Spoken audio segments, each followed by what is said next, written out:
เขามาในศาลาเนี่ยเขาเราก็ประพฤติไม่ปฏิบัติเขาเห็นไม่โอ้ผู้ขาใส่บาตรเราร่วมอาหารเราเข้าไปในศาลาผู้ขาอยู่ในอาการอันสงบก่อนที่เขาสิสงบจิตสงบใจเราก็ต้องสงบกายก่อนนี้สงบกายเพราะไปบอกแหวกกับพ่ออยู่กับขาว่าท่านเป็นหมอกโสกันนะ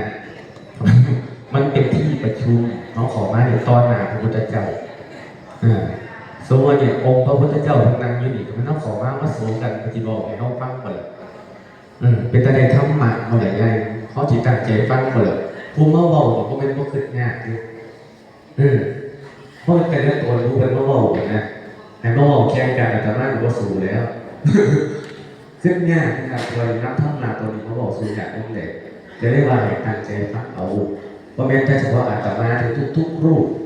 ในที่บัญชีเดินทางสมัยวัดโป่งสีเลี้ยงเป็นสิบว่าเป็นที่เขาว่าบวชบ้านวัดโรงเรียนเขาได้ทีประชุมปุ๊บไปถึงหูเลยว่าเขาฝึกมาดีกว่าดีเขามาให้ที่ประชุมต้องเหยียบวันระดับแรกที่บอกว่าเรื่องสาระให้ประโยชน์ในห้องนี้ประโยชน์ขึ้นเป็นเนี่ยจะเป็นสาระการประเรียนกระเด็นทำสังฆกรรมไหว้พระสวดมนต์เป็นห้องชังกระเด็นที่ประชุมกระเด็นได้หลายอย่างโอ้ยหอดแดดได้เขาสาระฝนตกเขาสาระหนาวได้ก็ได้เขาสาระเลยเป็นทั้งที่อุ่นเป็นทั้งที่เย็นเฮ็ดให้เย็นกระเด็นให้อุ่นกระเด็นแบบว่าโตเขาเพื่อนกันในคนเขาเพื่อนกันยากคนนี้ยากคนเลย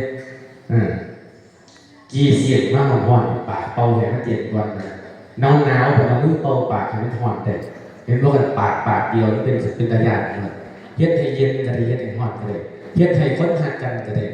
เฮ็ดให้คนสั้นกันกระเด็นคนมาทำบุญถึงได้บุญหลายที่ว่ามาสอบกันไปได้เด็กวันนี้เราเป็นการซ้อมกัน